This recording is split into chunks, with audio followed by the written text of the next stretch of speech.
Assalamualaikum warahmatullahi wabarakatuh. Kali ini kita akan belajar mengenai kolonialisme dan imperialisme Spanyol di Indonesia. Nah, sebelum itu perkenalkan, nama saya Azahra dari kelas 10 jurusan Akuntansi dan Keuangan Lembaga 1, nomor absen 24 dari SMK Negeri 1 Malang. Nah, sebelumnya kalian udah pada tahu belum sih tentang kolonialisme dan imperialisme itu? Nah, buat kalian yang belum tahu tentang apa sih arti dari kolonialisme dan imperialisme itu, jadi kolonialisme merupakan suatu paham mengenai penguasaan wilayah atau negara oleh bangsa lain dengan maksud untuk memperluas wilayah kekuasaan bangsa tersebut.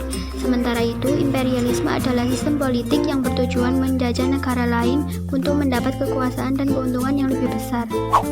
Bangsa Spanyol tiba di Nusantara pada tanggal 8 November 1521 di Maluku, tepatnya di Kepulauan Tidore.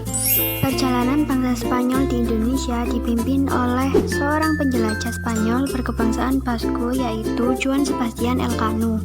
Ia dijuluki sebagai orang yang pertama kali berhasil mengelilingi dunia secara harfiah. Tujuan dari kedatangan bangsa Spanyol di Indonesia dilandasi oleh gold, gospel, dan glory, serta ditambah dengan tujuan lain, yaitu menyebarkan kebudayaan. Yang pertama yaitu mencari kekayaan rempah-rempah. Sejak awal, kawasan Asia Tenggara dikenal sebagai sumber rempah-rempah. Bangsa yang mendiami Asia Tenggara diketahui sebagai penghasil rempah-rempah terbaik di dunia. Hal inilah yang membuat bangsa-bangsa Eropa seperti Spanyol, Portugis, Inggris, maupun Belanda berambisi menguasai Indonesia.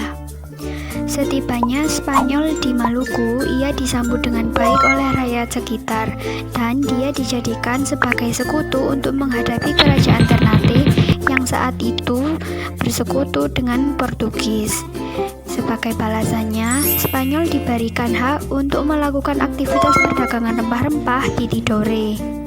Tujuan yang kedua yaitu menyebarkan agama Katolik. Perlu kalian ketahui, masuk dan berkembangnya agama Katolik bersamaan dengan masuk dan berkembangnya penjajahan bangsa Spanyol, Portugis, dan Belanda di Indonesia.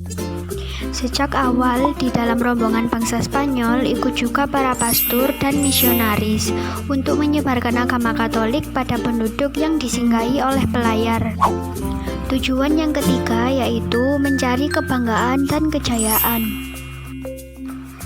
Pada abad ke-16, bangsa-bangsa Eropa saling bersaing untuk menjadi bangsa yang paling unggul. Nah, keunggulan itu diukur dari berapa banyak wilayah yang berhasil ditaklukkan. Bangsa Spanyol melihat peluang untuk menjalin hubungan dengan kerajaan Tidore saat mengetahui kalau kerajaan Tidore sedang terlibat perang dengan kerajaan Ternate. Tetapi, mereka menjadikan hubungan tersebut sebagai pembuka jalan untuk menguasai seluruh kerajaan Tidore.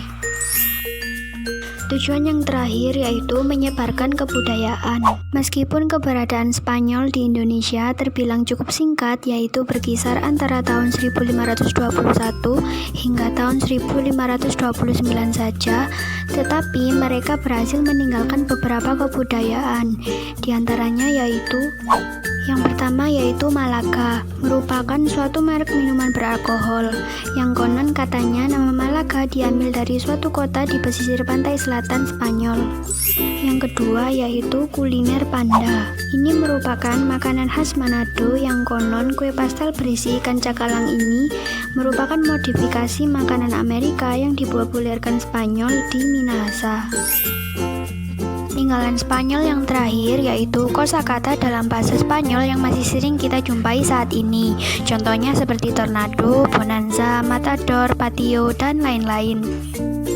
Nah, mungkin hanya beberapa itu saja peninggalan bangsa Spanyol yang ada di Indonesia. Tidak banyak peninggalan bangsa Spanyol di Indonesia, dikarenakan oleh perjanjian Zaragoza antara Spanyol dan Portugis yang mengakibatkan wilayah daerah kekuasaan dibagi menjadi dua, yaitu utara dan selatan. Perjanjian Zaragoza inilah yang membuat Spanyol tidak lagi menetap di Maluku, karena Spanyol mendapat bagian utara, yaitu yang artinya lebih memusatkan kepada Filipina. Nah, Dari penjelasan saya tadi, ada beberapa poin penting yang perlu kalian ketahui. 1. Spanyol tiba di Nusantara pada tanggal 8 November 1521 hingga tahun 1529 saja. Yang kedua, rombongan Spanyol yang datang ke Indonesia dipimpin oleh seorang penjelajah dari Spanyol yang bernama Juan Sebastian Elcano. Hasil dari kedatangan Spanyol di Indonesia sangat beragam, mulai dari adanya perdagangan rempah-rempah di Maluku, beberapa kebudayaan Spanyol yang masih ada di Indonesia, dan makanan khas lainnya. Yang keempat, bangsa Spanyol juga ikut berkontribusi banyak dalam penyebaran agama Nasrani di Maluku. Dan yang terakhir, bangsa Spanyol meninggalkan Indonesia dikarenakan perjanjian Zaragoza antara Spanyol dan Portugis yang mengharuskan Spanyol angkat kaki dari Maluku dan berpindah ke bagian utara yaitu Filipina. Nah, mungkin sekian penjelasan video dari saya. Semoga pembelajaran kali ini bermanfaat bagi kita semua. Mohon maaf jika ada salah kata. Terima kasih. Wassalamualaikum warahmatullahi wabarakatuh.